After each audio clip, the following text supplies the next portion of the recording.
Pelo ar você pode chamar Vaju. Pelo fogo você pode chamar Tejas. Pela água você pode chamar Apas. E pela terra você pode chamar Prithvi. Criado o círculo mágico, nós chegamos ao clímax da magia. O que significa? Agora chega o momento de efetivamente colocar a mão na massa. Você vai realizar o seu ritual de que forma? Antes de realizar o círculo mágico, você já deverá ter reunido todos os elementos que você vai precisar. E, a partir dali, começar a trabalhar, efetivamente, acendendo a sua vela, untando, abençoando, consagrando. Alguns elementos precisarão ser consagrados antes de serem usados, alguns elementos deverão ser consagrados durante a utilização, e alguns elementos só serão consagrados a partir do momento que a magia estiver finalizada. Tudo depende do ritual.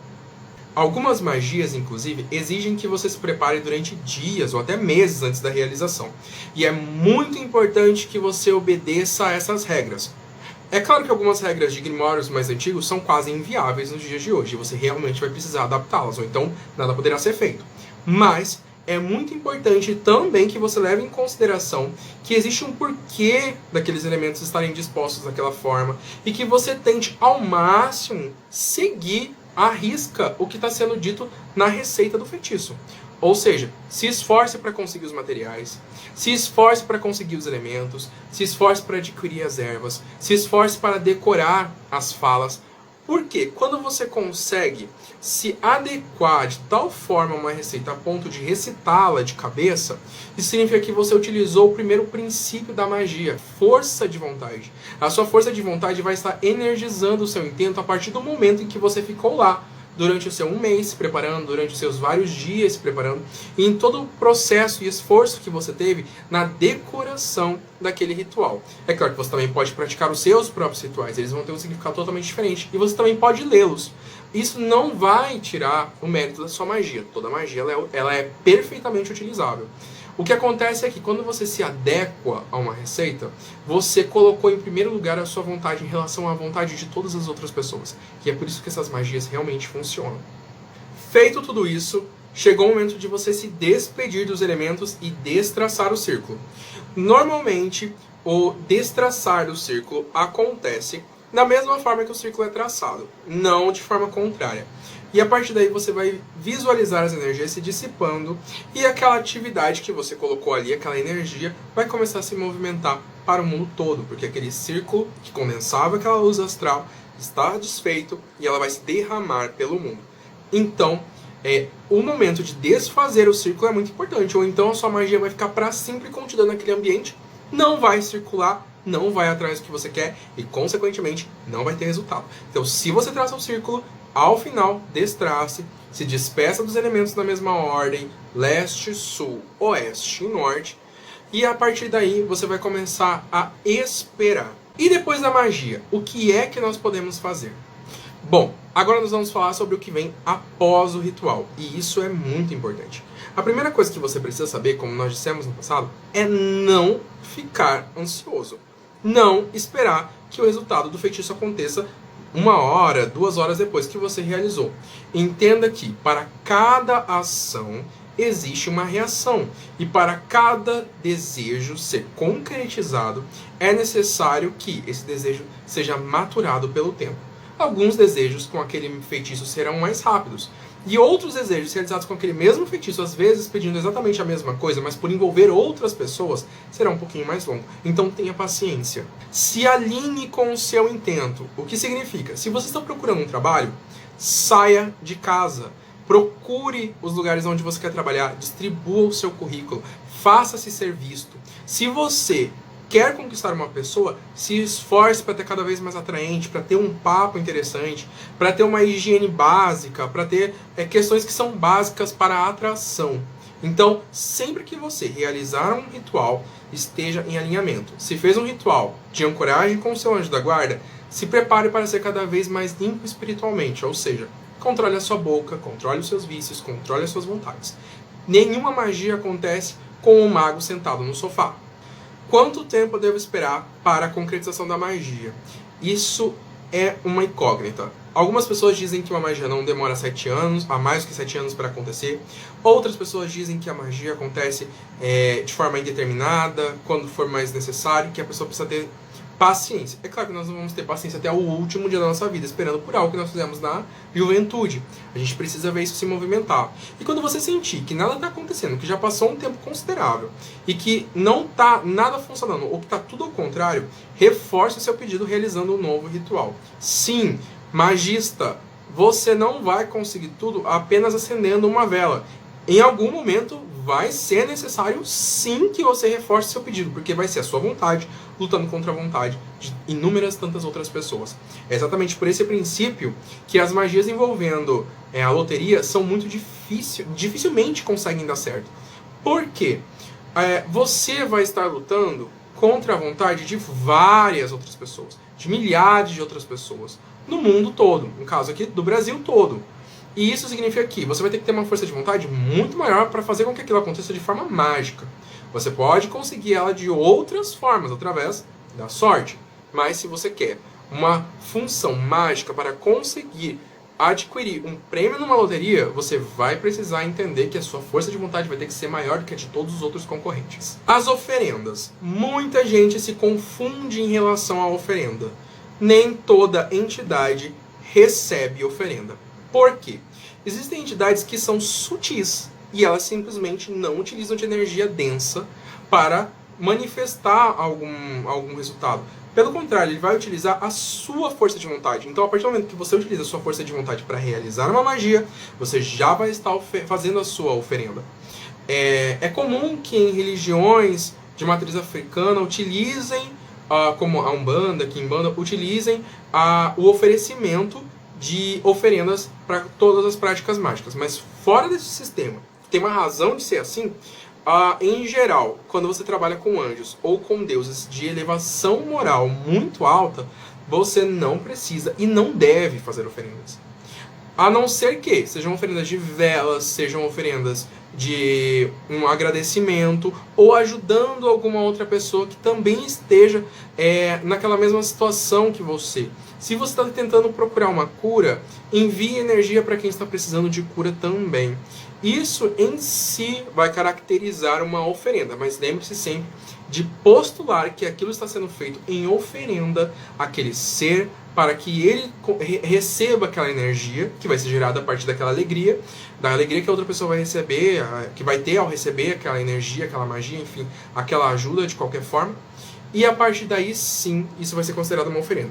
Caso sejam algumas outras entidades um pouco mais terrenas, um pouco mais voltadas para uma energia mais densa, em geral, eu recomendo que você utilize vinho, que você utilize fogo, que você utilize algum elemento, alimento, dependendo das características daquela entidade. Claro que você não vai oferecer vinho para qualquer tipo de entidade. Você não vai oferecer champanhe para qualquer tipo de entidade. Porque a tarefa sua conhecer quem você está invocando. Porque você já teve o passo a passo para saber que quando você invocar no ritual, você vai estar trazendo aquilo que você chamou. Uma vez que você realizar a limpeza, traçar o círculo mágico, fazer a invocação e a magia, você pode ter certeza que você vai estar invocando, se algo aparecer, se algo se manifestar, justamente aquilo que você pediu, justamente aquela entidade que você chamou. Então você precisa conhecê-la, você precisa saber quais são os gostos dela, e a partir daí você pode utilizar receitas de oferendas, ou você pode criar a sua própria oferenda. Concluindo, como fazer uma boa magia e ser infalível nas artes mágicas? Em primeiro lugar, entenda. Se você quer um resultado externo, em primeiro lugar você vai precisar se preparar internamente. E em segundo lugar, você precisará ter cuidado com o local onde você vai produzir a sua magia. Em terceiro lugar, você vai ter que aprender a decorar alguns elementos. Você vai ter que aprender a colocar em movimento algumas energias de proteção, como por exemplo a cruz cabalística e o ritual de banimento do pentagrama menor. A partir daí, você vai poder fazer uma invocação, que acontecem de formas diferenciadas, depende de que ritualística você está seguindo. E aí sim, receber essa entidade com toda a dignidade. A partir daí, pedir o auxílio dela para o que você deseja e destraçar o círculo mágico. Como a magia vai funcionar? Ela vai chegar num ambiente preparado, limpo energeticamente, pronta para fluir, vai se condensar no seu círculo mágico e não vai ter nenhuma entidade intrusa. A partir daí, ela vai se adensar com a magia que você vai fazer, vai ser um catalisador daquela magia no plano físico. Quando você destraçar o círculo, aquela magia vai se derramar pelo mundo, vai se espalhar, vai fazer a coisa acontecer da forma mais rápida, prática e simples que tiver. E é claro que você vai precisar estar com os olhos treinados para ver o resultado, ver para além dos primeiros efeitos, porque em geral, nos primeiros momentos, a coisa parece que desanda, mas se você persiste, se você continua firme, se você tem fé, você vai conseguir ver o resultado final daquela magia, tá? Outra questão muito importante que eu queria falar com vocês é com quem pratica Goécia. Muita gente começa praticando Goécia e acha que está dando tudo muito certo, que está indo tudo muito bem, mas não está. Em poucos meses ou anos começa a ter alguns efeitos negativos na vida e alguns de forma quase irreversível, inclusive de ordens psicológicas. O que eu digo para você que quer praticar Goécia, mas que serve para quem quer praticar qualquer tipo de magia? Se transforme numa autoridade mágica. Como que você se transforma numa autoridade mágica? Sendo uma pessoa de força de vontade resistente, que não sucumbe a qualquer situação, que mantém a cabeça fria, que sabe agir como se fosse um anjo, como se fosse um ser divino, que está ali para fazer o bem não só para si, mas para todas as outras pessoas. Ah, mas eu quero fazer Goécia para me vingar dos outros. Preciso ser uma pessoa boa e justa? Precisa. Senão, você vai estar sendo apenas um joguete na mão dessas entidades. Você precisa ser superior a elas. Você já está num plano menos denso do que o delas. Então, você precisa ter autoridade espiritual sobre elas também. Essa autoridade espiritual acontece através do treinamento da força de vontade, do treinamento do corpo físico, do treinamento de uma saúde mental, do treinamento de práticas rituais diárias de limpeza e higiene mental, entre outras características, como, por exemplo, a caridade, a bondade e a justiça. Então, em primeiro lugar, peço, por favor, se você quer mexer com essas entidades, se transforme numa autoridade espiritual. Consiga os elementos necessários, se esforce para conseguir os elementos. Nem tudo vai vir de mão beijada, nem tudo vai ser fácil. E você é que precisa dominar esses seres. Você está no seu mundo. Eles é que vão sair de lá para mandar um emissário seu até aqui. Porque, em geral, não são os daimons que surgem nos círculos. Em geral, são outros seres. Essas as recomendações que eu faço. Se você quer mexer com anjos, se você quer mexer com Deus, se você quer mexer com os elementais, se transforme numa autoridade mágica. Seja uma pessoa com autoridade no mundo físico, na magia. Seja uma pessoa capaz de ajudar o próximo. Seja uma pessoa capaz de se elevar moralmente. Apenas isso vai te transformar num mago verdadeiro. Então, pessoal, esse foi o vídeo de hoje. Espero que vocês tenham gostado. É claro que aqui a gente dá o passo a passo, né, de como você pode fazer, mas de uma forma prática, de uma forma simples, reduzida, porque são vídeos curtos, né?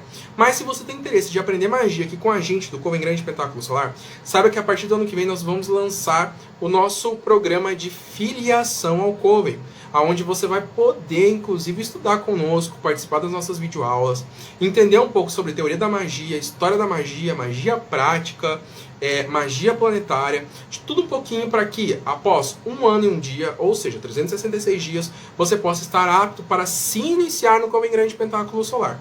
Fique atento também às próximas novidades que surgirão no ano que vem. Lembrando ainda que no dia 31 de dezembro, final do ano de 2020, nós vamos lançar uma live onde vocês poderão fazer perguntas ao tarô para o Mago Christian. Ele vai fazer previsões sobre a sua vida para o ano de 2021.